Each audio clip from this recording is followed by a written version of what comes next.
Olá, querido.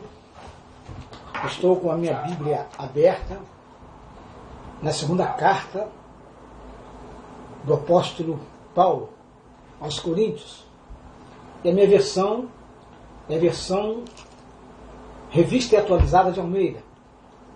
E quero agora compartilhar com você esse texto que está no seu capítulo 4, versículos de 7 a 15, que explicita sobre como transcorreu o ministério pastoral desse apóstolo. Texto esse que também nos dá preciosas recomendações, nos ministrando um breve curso na arte de como ser um pastor em excelência. Quero ler então com você esse texto. Diz o seguinte: temos, porém, este tesouro em vasos de barro, para que a excelência não seja do poder, seja de Deus e não de nós. Em tudo somos atribulados, porém não angustiados, perplexos, porém não desanimados, perseguidos, porém não desamparados, abatidos, porém não destruídos, levando sempre no corpo o morrer de Jesus, para que também a sua vida se manifeste em nosso corpo.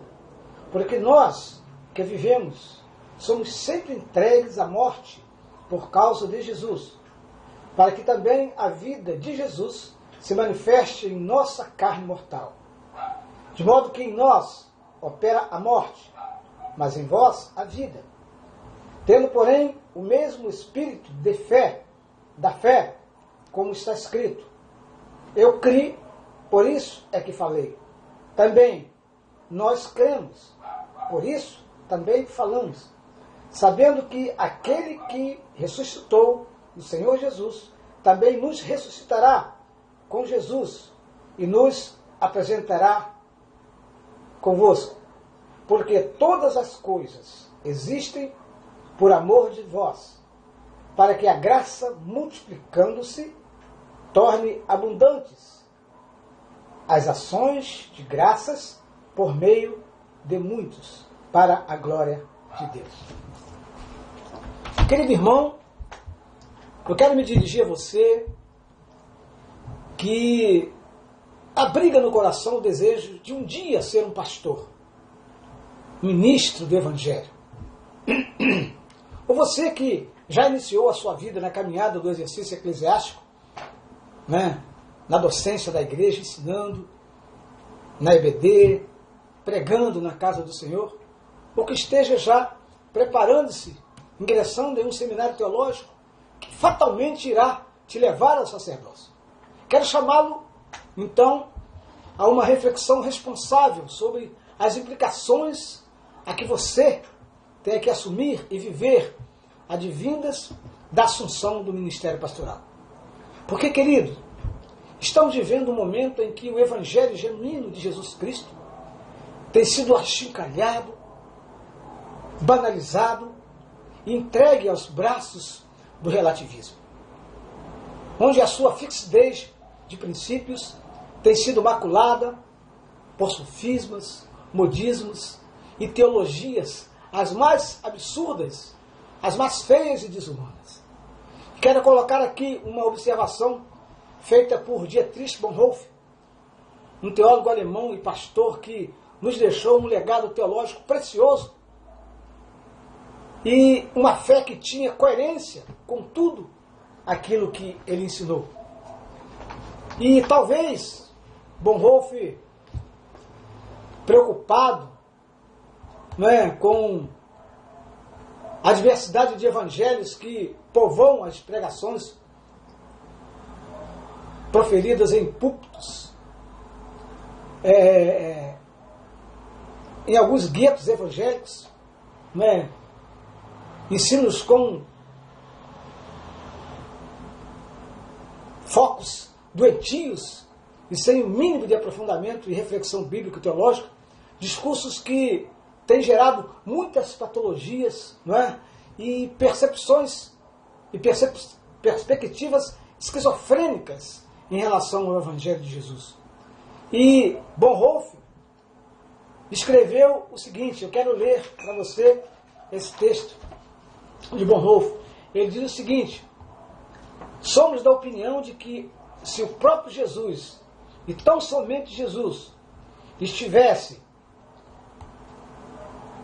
em nosso meio na pregação, seria um grupo de pessoas a ouvir a palavra e outro grupo a rejeitá-la.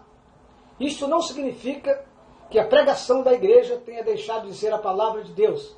No entanto, quantos sonhos estranhos, quantas leis humanas duras, quantas esperanças falsas e falsos consolos turvam ainda a cristalina mensagem de Jesus, dificultando a decisão autêntica. A culpa não deve ser procurada exclusivamente nos outros, quando acham dura e difícil a pregação, mesmo que esteja carregada de fórmulas e conceitos estranhos aos ouvintes. Não é propriamente a palavra de Cristo da qual querem se esquivar, mas é que entre eles e Cristo há tantas coisas humanas, toda institucionalidade, muita doutrinação,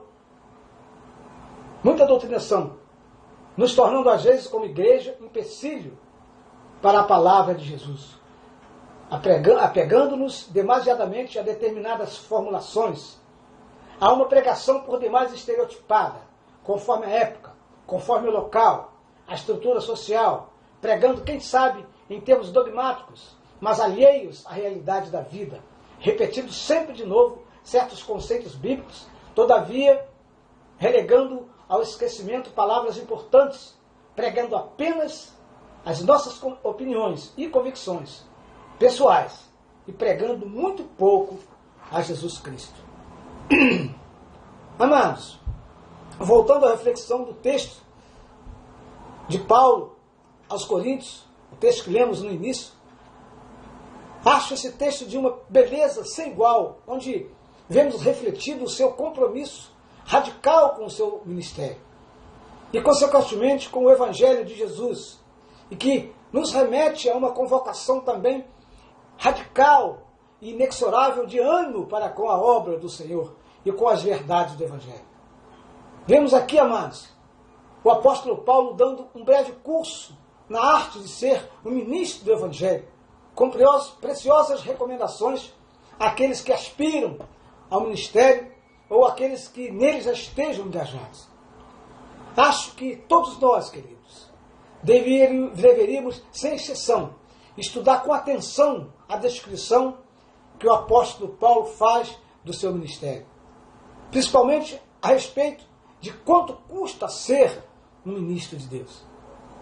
Há muitos que têm desistido ou até desertam, do ministério por não calcularem com cuidado o preço antes de tomarem a decisão de ser um pastor, de ser um ministro de Deus. Quanto mais cientes, amados, do preço a pagar pelo ministério, mais conscientes seremos no seu desempenho e mais segurança teremos no seu exercício. O ministério, queridos, tem suas glórias, obviamente que tem, mas essas glórias não são segundo as escalas humanas. A glória do ministério, queridos, é conquistada sob muita luta.